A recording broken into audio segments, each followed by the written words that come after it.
Hey y'all, it's Laura, and I am working on a mini album today, but I wanted to give you some measurements before I get started and do the voiceover so I don't forget.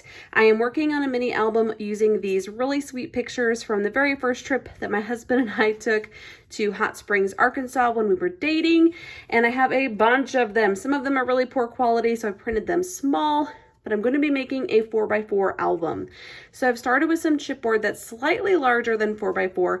It's about 4¼ by 4¼ and I've punched a couple of holes where I want the binding rings to go. So these, and I'll have to make bigger holes of course, but I just wanted to mark them so I would know how I wanted to design the pages.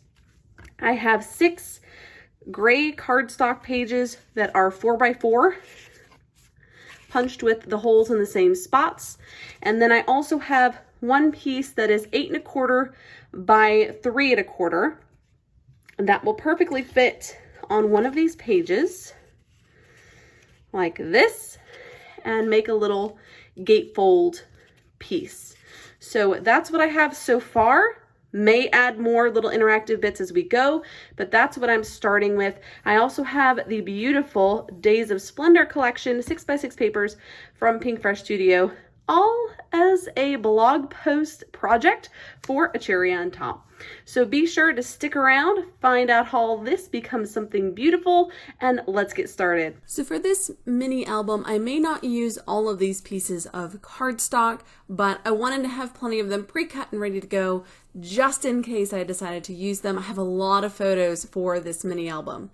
I'm going to start off by on the back of my 8¼ by 3, I think it was 3½. See, this is why I gave you the measurements at the beginning because I knew I'd forget.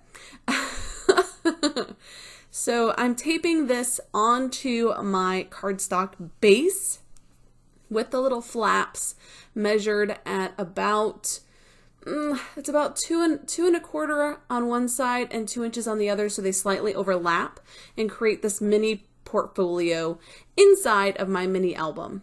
So now I'm using my Crocodile to punch through this chipboard exactly where I want those binder clips to go, and then I'm going to use this as my template to punch out all of the cardstock pages in the same spot so they will all land at the top in the same place. But you'll notice that my cardstock pieces are 1/4 inch smaller in both length and width than my chipboard piece. That way the chipboard is bigger and will take the brunt of the handling, and the cardstock won't, which rips more easily, won't.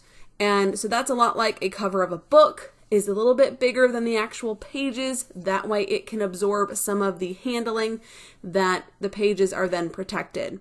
So I'm going to show you how I do the cover first, and this is pretty much how I do a lot of the pages in the book, so I didn't leave the entire process in, but I specifically wanted to show you how to make the interactive pages.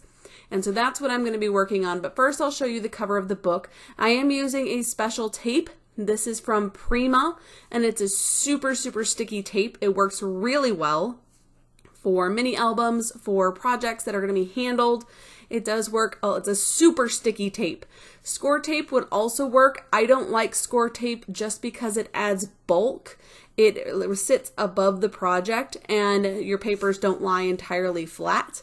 So I'm not a big fan of score tape, but this tape does not do that. And so then once I've taped down the cover, just press this paper on top and then I'll cut off the excess. And this is what I did for all of the pages in this book and all of the covers both sides to get those covered up. I don't worry about the sides. I'm not using an extra thick chipboard, so you can see that little bit of craft on the sides, but that doesn't bother me, and I've never had anyone say anything about it, so I don't worry about it. I figure it's too much trouble to try to envelope in the whole page, and honestly, I need that chipboard on the outside to protect it, and if I put paper on top of those corners, it's likely just to rip or tear and not look great in my experience. So using these mini alphas, I'm going to use a multitude of colors here because there are not one of every color in all of the letters, and so I tried a couple different ways to spell Hot Springs using all one color and couldn't do it. And so I decided, nope, we're just going to let it be multicolored, and I put it up in the sky of the picture so that I could continue to embellish at the bottom of the photo as well. I did cut up one of the cut apart Project Lifestyle pieces, and I'm just using the corners to create photo corners. The reason I'm doing this is because this card is very green, and it's not a bad green. It's a very nice green, but it's a lot by itself. And so I'm using just the corners here on my framed, it's kind of framing my photo, if you will. And then I'll probably cut out the sentiment in the center of that Pocket Life card and just use that. But the whole card is a lot of green to put on a page, and so I'm just choosing to use it in small areas instead. I do go back and glue down all of these letters. Because this is going to be out of the pocket, it's really important not to trust stickers because they will not stay long term without a little bit of help. Adding in a couple of embellishments here from the ephemera pack, and then one of these chipboard flare that I've pulled the chipboard off of, and it's just another stickerless sticker at this point. And I'm just going to arrange them in this bottom corner, glue it all down, and then come in with a little puffy sticker here on the edge just to give it a little bit of interest. Because this is the front cover, I could have gone more dimensional without adding a lot of bulk to the album, but because I chose to put a photo on the front cover and not just a title, I decided that I didn't want to overwhelm the photo with a lot of big chunky pieces. So that is how I end up decorating a lot of the pages, but I do want to show you how to make these interactive ones. So first thing I'm going to do is come in here with a 6x6 piece of paper to create panels inside of this folio, kind of as a mat for my photos. I'm going to have 4 photos inside of this folio. Now I do have a lot of 2x3 photos, which are the smaller ones on the left side there, because they're really poor quality. This was using a digital camera from 2007. If you're familiar with those quality of cameras, they're not great, and I didn't want them to be in black and white, so I just chose to go ahead and print them smaller, and you can still see what's going on. You can still get an idea of who's in the photo and what's happening. And I did have a few photos that were taken with a disposable camera. I don't know if they still sell those at the drugstore or not, but I used to be able to buy a disposable camera and take your pictures, and they could put them on a CD for you. And those actually turned out better than the digital camera that I had. And so some of them I'm able to blow up a little bit to 3x4. Some of them had to be 2x3s because they just weren't good enough quality. Now I considered adding my little flip up inside of the folio, but when I tried to close the gates on the folio, it was just too thick, and I knew it was going to be too thick, and so I decided to do that on a different page. But I am going to use these 2 photos. These are selfies we had taken with the disposable camera, and one I took, that's the one we're both smiling in, and was quite familiar with selfies myself, so just told him to smile, and then I took the picture. But when I handed it to him to try to take a selfie of the 2 of us, I smiled and he looked very confused about the process of taking a selfie, because if you remember, this is pre-smartphones. Neither of us had smartphones, and so you had to turn the camera around and have it pointed at you and hope you were getting a picture of yourself and take a bunch trying to get it right. And so that's what was happening there. He was a little confused as to whether or not he was going to be able to see himself, and it turned out hilarious. So now that I've narrowed down what photos want to go in here, I had a lot to choose from, so it was hard to do, but I decided on these couple of photos. I've trimmed down some of the 2x3s to just include the focal image part, and then I chopped this label in half. It was a large rectangular label. Chopped it in half, and I'm going to use that as a journaling spot under each of the 2 smaller photos on the left and right. And then the 2x3s in the center are just the 2 of us sitting on a bench on our hike. We did take this very long hike unintentionally, as I mentioned, because we were looking for waterfalls. My husband had been to hot springs quite a few times with his family, and I had never been. So he was my guide of sorts, and overall he did great. And he was able to take me to several attractions that weren't immediately obvious. And some of them were really quaint and sweet, and some of them were just really funny. Like they had an aquarium, in quotations, that only had about 20 animals and looked like it was in a storefront, like a pet store. It was very interesting. So to close up this folio, I have cut this small piece of cardstock, and then I have creased with a bone folder a small section to tape onto the back of the folio. And then I'll wrap the front piece around, and using some Velcro circles. So you have two pieces of Velcro.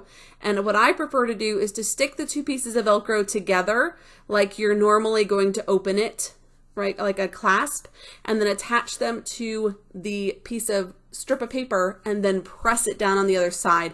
That way you make sure you're lined up with where they're going to meet.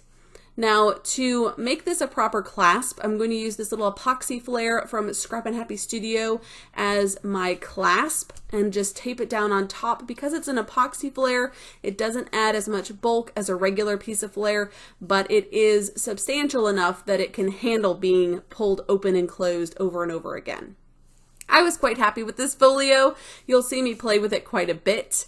Now I'm going to cover up the back with this piece of paper that has a bit of journaling lines to it, and this is where I'm going to talk all about our hike and how we went looking for these waterfalls, but soon discovered they were not on the mountain, and that was turned into 3 hours of us getting lost. Finally got found by a park ranger as we wandered around, who redirected us back to our vehicle. We had a lot of fun, but it was a very unintentional long day that day. So now this one I am going to be making a pocket. I want to take some of the smaller photos and turn them into tags and have this little pocket to just tuck them into. So what I've done here is I've measured the width of the base page and added roughly 1/2 inch to that, just guesstimating because it doesn't have to be a perfect amount. And then I'm going to go ahead and cut it down, and I've used this Dress My Craft cutter that I've gotten. It has not only a cutting surface or a little cutting piece, it also has like a bone folder perforating piece so that you can create these crease lines without having to pull out a specific scoring board or just another tool in general. I really like this cutter. Not only does it cut really well, but it's also got that scoring slider, and I really like that. It was very helpful for this mini album. So if you do these types of projects often, I would definitely recommend looking into that Dress My Craft trimmer. It's very nice. So I have taped down all of these little edges here, and then I'm going to fold them all in and press it down onto that base page, and that's going to create a little pocket. Please note that I only have these little edges on 3 sides because you want that top side to be open to be able to tuck your items into it. Now you could avoid adding some bulk and just tape the 3 sides of this page. However, I knew I was going to be adding multiple photos into this pocket and would need a little extra space inside of that pocket. So making sure that is secure, it's done. It's a super easy way to add interactive bits to your mini albums. Here's another one. This is the flip up that we made earlier using my photos as an example. And I'm going to just cover this back page, and I'm typically leaving the slight border from the gray cardstock in the background, and then just adding my paper on top as a decorative image. By leaving that cardstock showing, it gives it a little bit of a frame, which is kind of nice, and I think makes it look a little bit more polished. And I can always punch through those holes with my Crop-A-Dile. Again, no big deal, easy to just line it up and repunch the holes. So now that that's done, I'll just add my flip up on the front, and then my photos, the good selfie on top. And then if you open it up, you'll find the not so great selfie, the selfie fail, if you will, on the inside. So again, another super easy way to add interactive elements to your pages, and showing you how all of these will work. And then grabbing my cover to show you, you're just going to stack these all together, put the binder rings through the center, and add the back cover. Now let's do a quick flip through. Okay, so now that I've shown you all the interactive pages and how to make it, I did go back and add a bunch of embellishments and my photos in, and we're going to do a quick flip through so I can show you how it turned out. Now, for once, it's not huge. It's not busting at the seams. It does have some rather thick interactive pages, but overall, I love the way that it came out. And it's a 4x4 album, like I said at the beginning, and it's about our trip to Hot Springs, Arkansas. So it opens up with a map view of the city that I took from the tower up on the mountain, Hot Springs. And then this is a look at the condo that we stayed at. I made sure to have the date that we went. It's been quite a while, but it was a wonderful, wonderful trip. This is my husband's truck at the time. Here is a flip up photo of him and I showed you how to make this. So this is the good photo that I took, his attempt at the selfie. And then we went on a duck tour, which is on the land and the water. It was very, very cool, and I highly recommend giving that a go if you're ever have the opportunity. And this one says favorite spot, and this was the little restaurant that we went to, Fisherman's Wharf, and we loved it. It was such a fun experience. The food was great, and one of our favorites, my husband got snow crab, and I got to feed some ducks. So obviously our priorities were a little different for the restaurant, but I thought that favorite spot fit perfectly. Up here is a picture of a walking trail. We spent an entire day hiking unintentionally.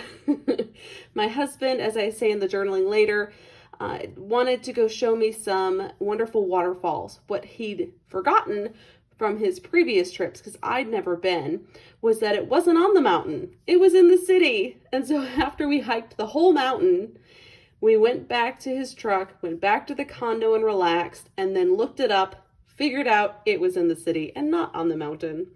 This one's really fun, little tag. That some just hilarious pictures. We tried to make the best of this crazy 3-hour hike that he ended up leading me on, and we just had a great time. So that is the good photo on this little tag. And then this was the little interactive flip open that I made using the Velcro. And I really like how this came out. This is my favorite part. And it's just some photos, lots of journaling using some labels, and just very simple embellishing. And this is an epoxy flare from Scrap and Happy Studio on top, and it has part of the Velcro fastener. Here is my journaling, just kind of talking about how my husband had been there before, but I'd never been, and so he was trying to play guide, but then got us incredibly lost. It was quite the adventure, and we did have a lot of fun. Here's another walk along with me, is just the title I decided to put on this photo. More of our hiking trip. And then we got up to the top of the mountain, and there was this tower that had these beautiful scenic views. And so this was me taking a picture of him on the tower, and then of the city, and then him taking a picture of me and the mountains on the other side. And this was such a fun trip. It's a great scenic trip. It's a good one to take the family on, and I just decorated the back with this really nice little house that I thought was quite cute. And it's a great trip to take a family. I think we will probably take the kids someday as well. So I hope you enjoyed this really cute little mini album. I won't say quick. They're not quick, but they are fun. And it's something that my kids really enjoy flipping through. And I really, really appreciate a cherry on top for encouraging me to think small this month with our projects. That's it for me this time, guys. I hope you've enjoyed it. Let me know what you think in the comments below, and until next time, bye.